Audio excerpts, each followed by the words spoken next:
Welcome everybody to the Take the Studios Gaming News Power Up Hour.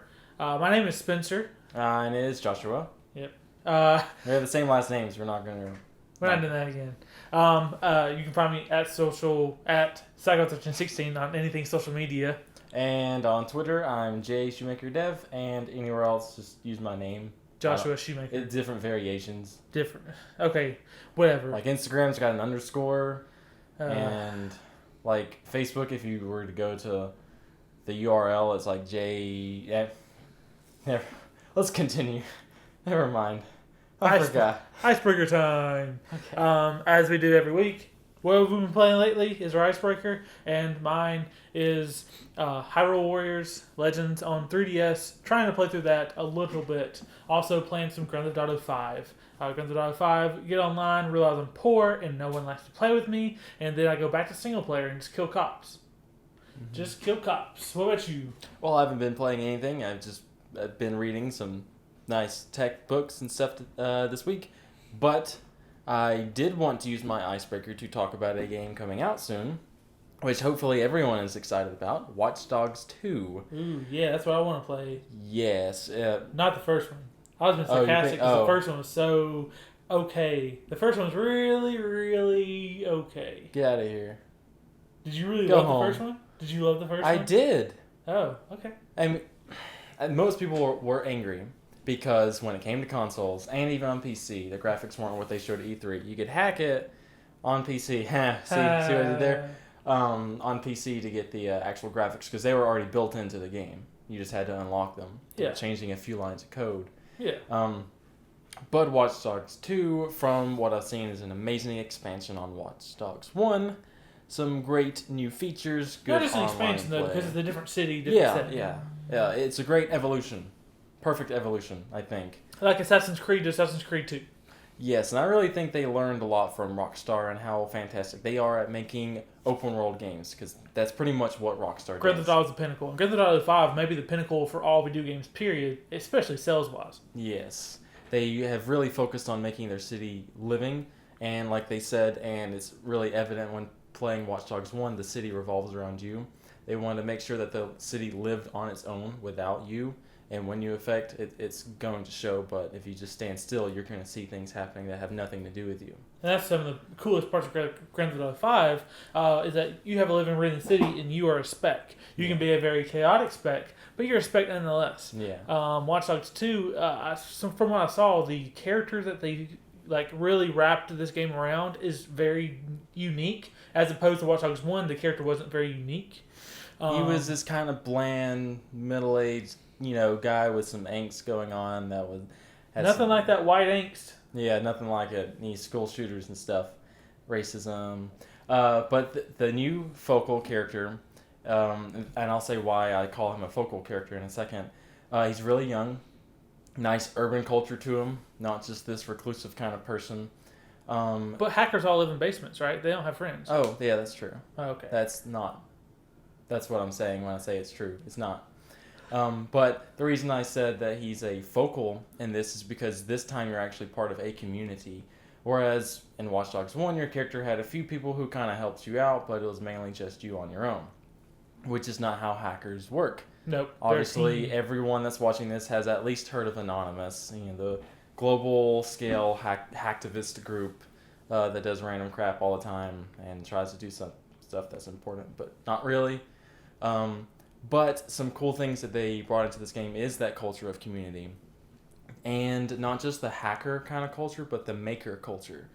What I mean by that is, obviously you've seen, those robot building kits, but it's not just that. Making your own gadgets, making your own tech off these little microcomputers that are so readily available. Mom's Basement Batmans. Yeah. Or Blank Man. That's a good reference. J5. Yeah. But legitimately, yeah, using just random stuff in some of these microcomputers like the Raspberry Pi.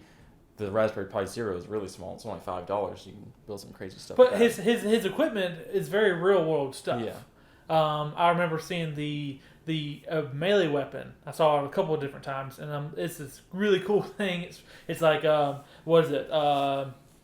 the cord. It was a pull ball. Yeah. They drilled a hole through and they wrapped a cord through it. Yeah. And that's what the survivalist cord that you always see needs together into bracelets that no one's ever going to use for its intention. Yeah. And just whack the crap out of people with that. Yeah, it looked really cool. And really, then really ghetto, but really awesome. Yeah, I mean, but that's awesome. That makes it unique. It's like, okay, I've never really used this before. It's some of your better weapons or something. It's like, I've never used this before. This is really neat. The creators went online looking at YouTube on DIY self-defense weapons, and that's how they came up with the idea. Also, the handgun that they showed in the trailer is a 3D printed handgun. Yeah. That's pretty great. It's a really great melding of actual readily available technology to the average person today. And he can use drones and like little race car things, and he uses a separate piece of technology that's normal, that's everyday used. All of that stuff is normal that you can use. And it wouldn't draw suspicion from cops or anything. Yeah. Whereas a few years ago, sure, Sam Fisher using some weird mini drone would have drawn suspicion. Now it's like everyone goes to the local Best Buy and buys a drone. Yeah. It's just common practice. You buy drones for your children for Christmas. It's like, you're gonna be like President Obama one day, except those drones can't blow up people. And to try to wrap up my icebreaker real quick, because this wasn't the main subject, but became one. Yeah, our first icebreaker to ever do that. Legitimacy of this kind of stuff happening is already here.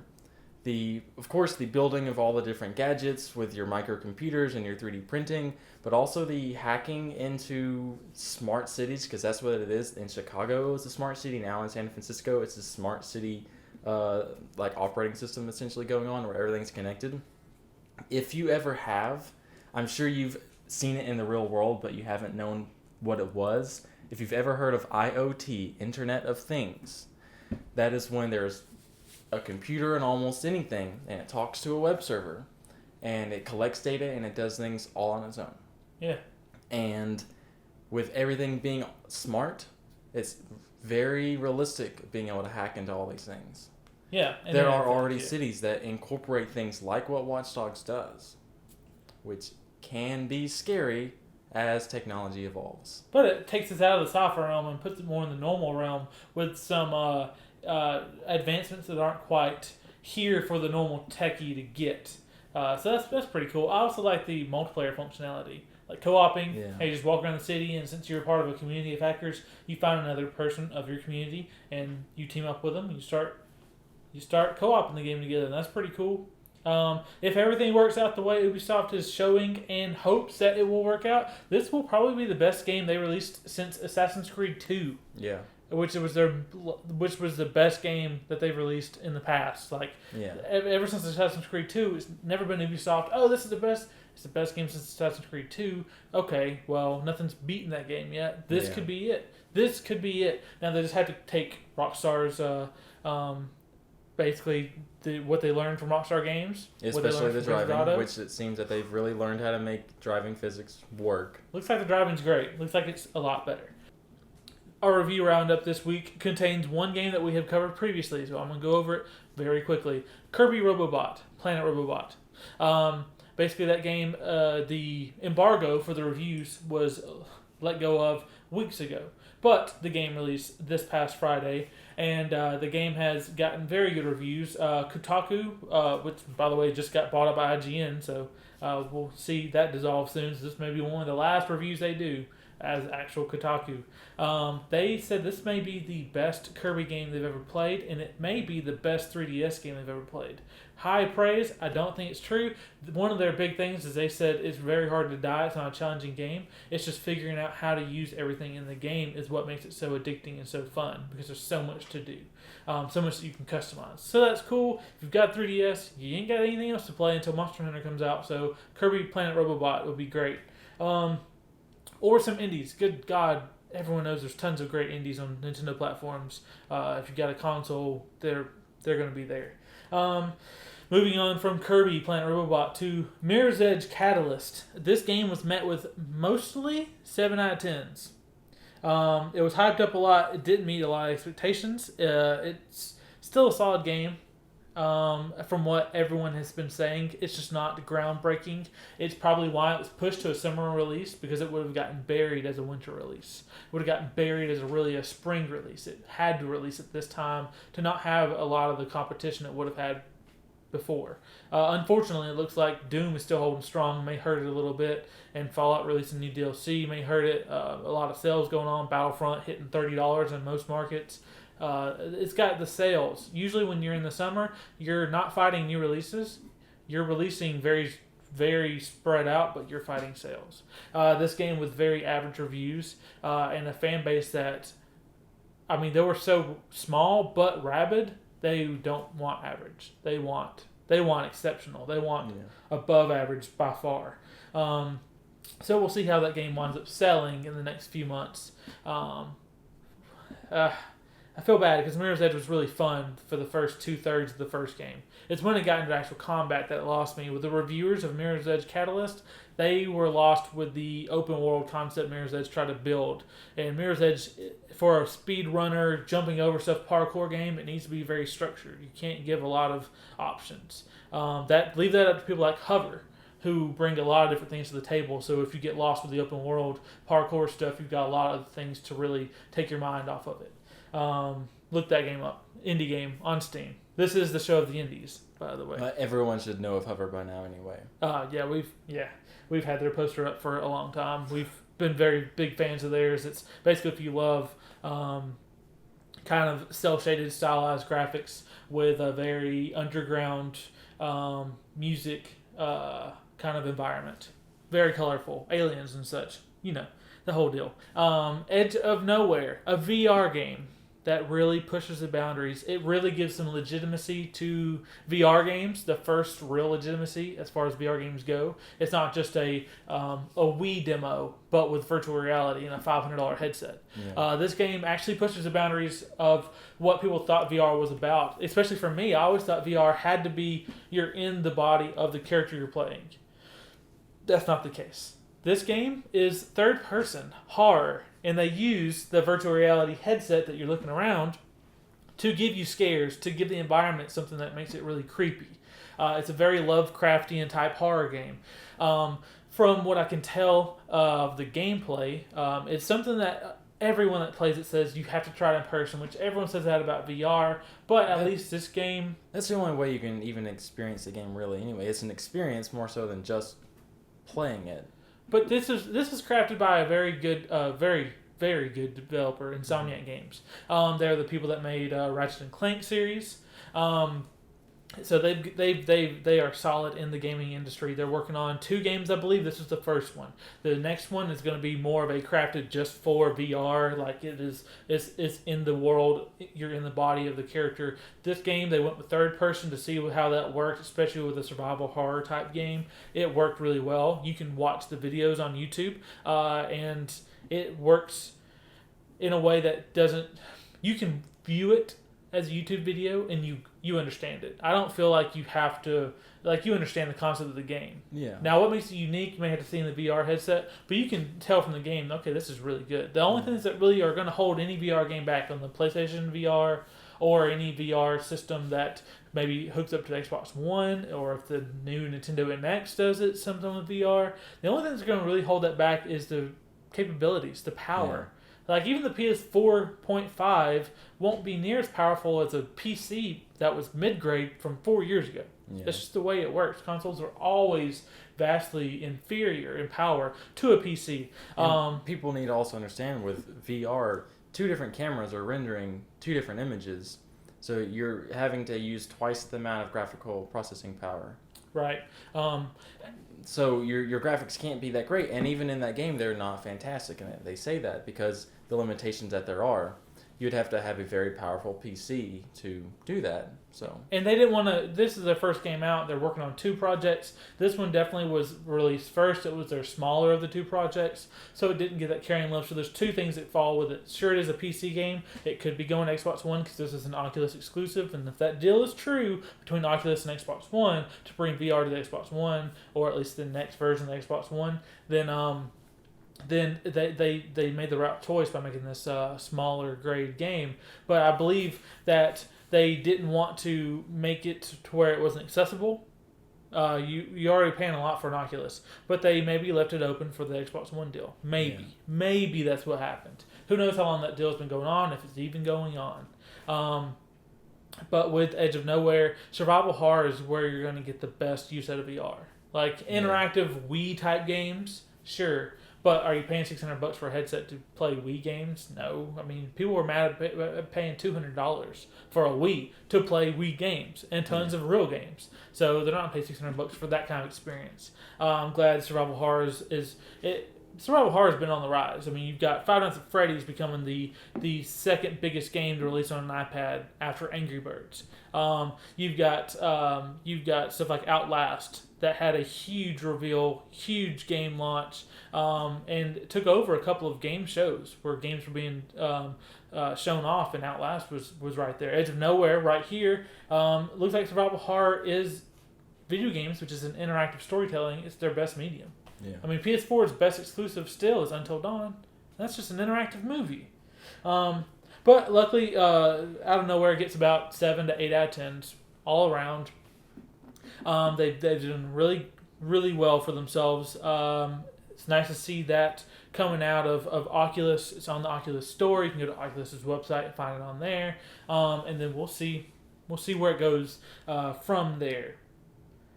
Speaking of survival horror and how far they've come and how important they are to the industry. The Silent Hill PT inspired, let me clarify that, game Allison Road took the inspiration a little too far when they went and got themselves canceled.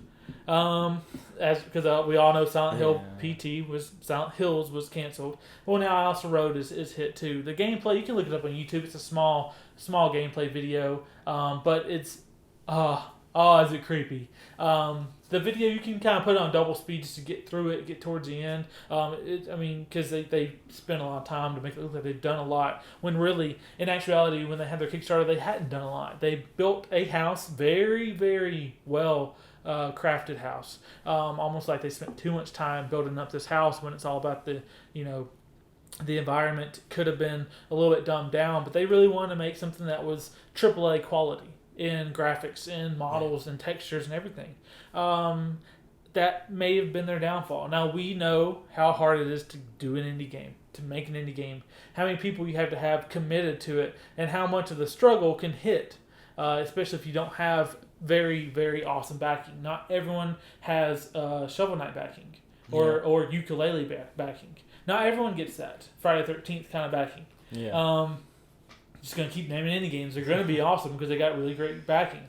But with Allison Road, it looked like they were truly biting off more than they could chew. And you look at their team wasn't really crafted that well, especially for what they were putting out. They had some of those dedicated to just social media. And first off, their last social media post before saying they were canceled was the end of the year in 2015, when they were sharing posts of they were in the top 20 most anticipated games in 2016 for all video games, and how they were looking for an artist. And it's like, I guess you don't need that artist anymore, because here you are. And then they even 7 days ago, so a week. It's been a week since they tweeted out that the game is canceled, but they will tell us why. It's been a week. They still haven't said anything. So that social media manager still isn't doing his job. But on top of the social media manager, there's a business manager, and there was another project manager, and there were 6 developers, and there was a couple artists. Like, it was a pretty big team. And when they were showing things with IGN UK last year, after the Kickstarter, or right before they canceled their Kickstarter because they found a publisher. By the way, a lot of people think, oh, they got a publisher, they're going to get tons of backing. That's not true. It works that way in Warner Brothers, in movies. Like how Batman, the Dark Knight trilogy, was made by Legendary Pictures, because Legendary Pictures was putting up a bunch of the money and Warner Brothers was putting another part, but Warner Brothers was distributing it. They were the publishers in movies. That doesn't always happen with games. Sometimes it does, if they want to make sure it gets out there, but sometimes they're just the ones that bring it to the platforms. True, sometimes publishers are very bare bones like that, but at best, they're throwing a few shekels your way, saying, finish this project, let us know what's going on, we're going to make you the trailer, don't do any of that stuff, we'll do it for you. And then they make a really terrible trailer like My Number 9 just got. Another indie bomb. But Allison Road, they had a really big team. They didn't have the funding from Kickstarter because for some reason that publisher, they talked them out of the crowdfunding route, which I thought was a bad idea. I don't know why anyone would not take the money that people are willing to give. It's pre-selling. It's pre-selling it. And then you look at the art they were given IGN UK, getting back on track. IGN UK showed what they were doing outside the house. They kept saying, here's what happens outside the house. Okay, so I was like, well, this would have been a fine indie game if it was just inside the house and maybe in the neighborhood or something like that. Or it leads somewhere else. But no, it was going out into the woods. It was going down the highway. It was going very far away. Very, very interesting route. But just looking at the art, I was like, they can't do this. I mean, they looked like they put their heart and soul and a lot of time, and they did, into that little apartment building, that duplex looking place. So they were biting off more than they could chew. They were better set to just take the pre-sales and not cancel the Kickstarter, and they didn't communicate with the fan base a whole lot. They loved to retweet when people were talking about them, but they never really kept up communication, which I think is important for indie developers and indie games to keep up with communication with people. But don't jump on these people's case. You weren't swindled out of any money. They canceled the Kickstarter, so you were never charged. And it's not like they took a bunch of money from a publisher and ran away. That's just not the way indie publishers work. But we're not trying to just dog indies at all. Their struggle is real. But I was offending. I was offending Allison Road. I'm just 100%. Just wanting to make clear, because the next game that we have to talk about is also an indie. Oh man, my favorite Kickstarter game that I have seen made is Yooka-Laylle. Now, I don't know how many other people love Banjo-Kazooie, or the few other ones that also loved Donkey Kong 64. I love those games. I love Rare games. Rare was the best developer in the 64 era. As much as I love Super Mario 64 and Ocarina of Time, that system shouldn't have sold what it sold if it wasn't for Banjo-Kazooie and Donkey Kong and GoldenEye especially. These were all things Rare created. Right. If it wasn't for Rare, we wouldn't have the 3D platforming that we have. Yeah. If it wasn't for Rare, we wouldn't have shooters as we have them. Multiplayer especially. So them, basically their core team coming back, and now they're making basically Banjo-Kazooie 3, which is awesome. When they launched their Kickstarter and they were talking about being inspired by Banjo-Kazooie, there was a lot of people on Kickstarter at the time saying that they want to be the spiritual successor to so-and-so. And the art that they posted on their Kickstarter seemed pretty legitimate. It's like, yeah, obviously, it's going to be a lot like it. And, of course, they had team members on there, too. But this newest video I saw on it was immaculate. Oh, man. You talking about, this is legit. Like, I love so many things about this. So when the Kickstarter launched, I saw some of the trailer reveals, and I was like, these are really good. Okay, so first off, the number one sin on Kickstarter is former developer of this is on this team. So some guy that drew a logo that was never used in a game is all of a sudden claiming they worked on BioShock.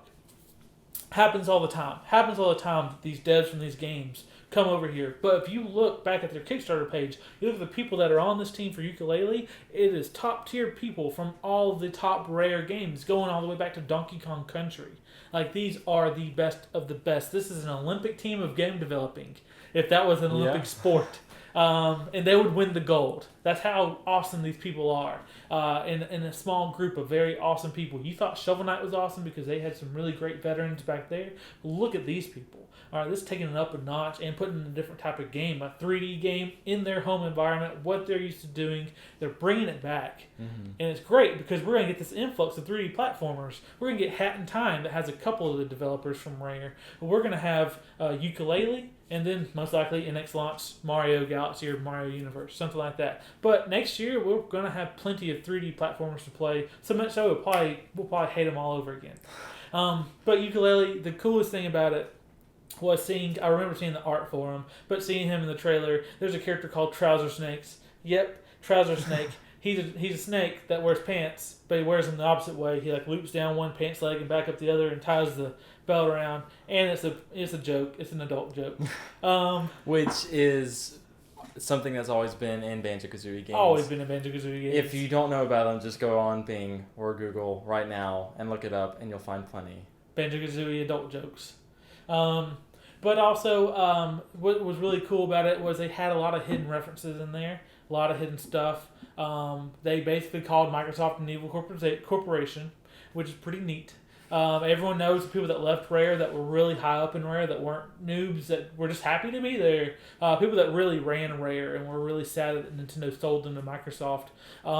When they got to Microsoft, they were unwelcome. They were unused, untapped talent, and they wound up all leaving. That's why they're here at Yooka-Laylle, because they weren't used for anything. You know what Rare does now? They make the Kinect sports games. That's what that team does. But that's because the real people from Rare aren't there anymore. Yeah, all gone. They're all gone. Who would stay with that? Who would stay with that? And Microsoft only bought them in the first place, not for Banjo, not for Conker. They thought Donkey Kong was a Rare creation because they're geniuses. Oh man, they really knew what they were doing when they got into that gaming business. So anyway, not to go down that memory lane, but these people love Nintendo so much that they are actually developing this game for the Wii U and the PC, and third-party people are porting it to the Xbox One and PS4. That's what I love the most. That they are showing their loyalty, and they are not showing their loyalty to the people that may make them more money, but burn them in the past. Yeah. The only reason that they aren't having a third party for PC is because you develop on PC. Yeah, you don't actually have to. Why have a third party developer or port your game to PC? You make it on PC. You literally make it on PC. Like, I wonder if these people that are developing this game are those memes of people that are pressing X to edit this in a game on their Xbox while they develop the game. I just love how this game looks. It's gonna deliver. I don't believe it's gonna be the Mighty Number 9 of Kickstarters. How Mighty Number 9, I don't know if you know this, but they made a bunch of money and wound up using that money on all kind of other projects, and their game looks lackluster, more lackluster than their trailer. And one of their main features that kind of sold it for a lot of people, they completely dropped because they couldn't figure it out. Not because of any kind of game mechanic design. They couldn't figure out the level design to work for it. And it looks muddy, it looks gross, it doesn't look great. Whoever cut the trailer was terrible, so, I mean, there's that. But they also spent tens of thousands of dollars documenting their making of the game, so you got to take that into consideration. They had to document it, and that apparently cost tens of thousands of dollars, not people just whipping out their phones and recording stuff every now and then. For free. I mean, they're on the dev team, they're getting paid tons of money with people that pre-bought the game. Idiots. I'm one of the idiots, but I mean, I regret it. But moving on from Yooka-Laylle being the savior of Kickstarters, much like Shovel Knight was a couple years ago, we're going to go ahead and jump into E3. But we have our... so we put together a top 5 earlier this week, and it got shattered because E3 isn't important anymore. E3 just doesn't matter. You can release your trailers online whenever you want, and it'll spread just like it would at E3. Because you know why? The main news sources like Time Magazine and Yahoo News, they're going to report it regardless. If it's getting shares and likes on Facebook, they'll report on it. They may be a few days late, but they'll report. You don't have to. This is the excuse of, well, you won't get mainstream coverage if you're not at E3. That's gone. It's out the window. It's done. Nintendo was right a few years ago when they were like, let's just do our own thing and release how we want. PlayStation 4 unveiling followed suit. PlayStation actually just came out and said they were not unveiling the new PS4.5 at E3. It won't be there. They said it does exist, but we will not have it here. Because you want your controlled environment, you want your controlled area. You don't want competition when you don't have to. You're going to have competition on the market. You don't need competition on the unveiling to the market. That's just ridiculous. So to not get bogged down and buried from maybe more entertaining or exciting news, these reveals happened that were on our list. Watch Dogs 2, which he talked a whole lot about. Injustice 2, which we have a tournament dropping this week from Injustice 1.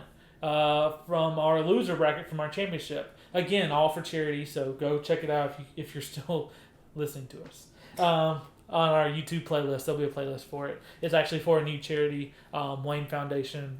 They help spread the awareness and help coordinate the stopping of sex trafficking of children in the U.S. Very, very dark stuff to get into. Pretty important, and if you don't watch it, you're a terrible person. Yeah, it is pretty important. At least go see what you can do. You can donate social media time. You don't have to just donate money. You can spread awareness.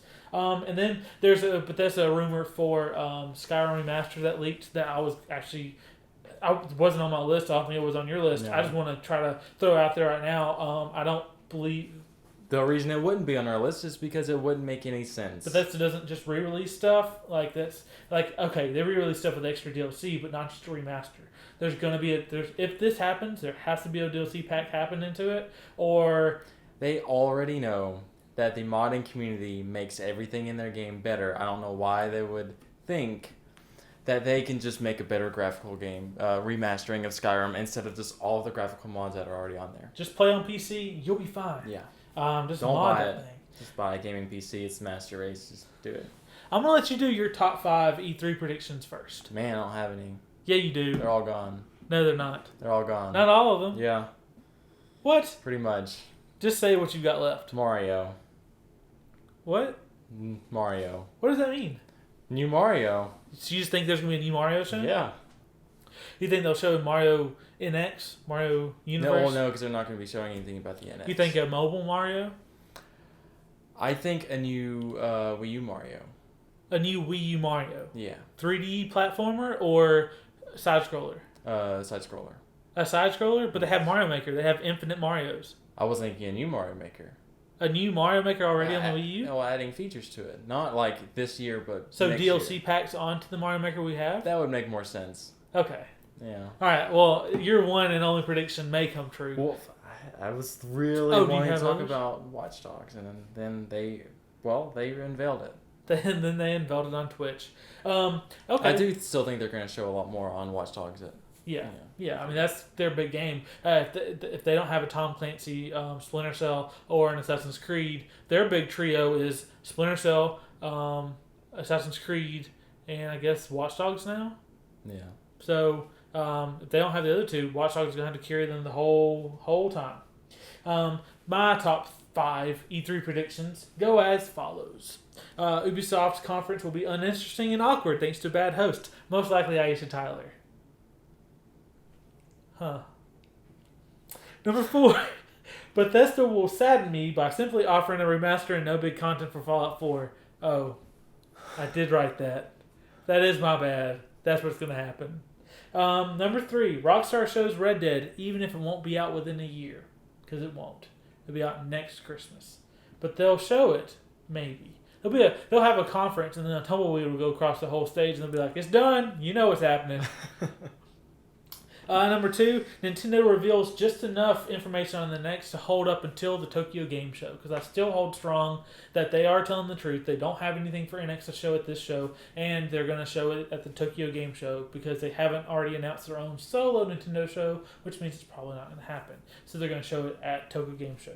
And number 1, gamers and possibly game publishers will finally realize that Nintendo was right a few years ago when they showed E3 didn't matter as much as them doing their own thing. I think that everyone will come away from this E3 not surprised, not impressed, and just waiting for it to be gone forever. Realizing they wasted their time. Wasted their time. We thank you for listening to the Take the Studios Gaming Power Up Hour.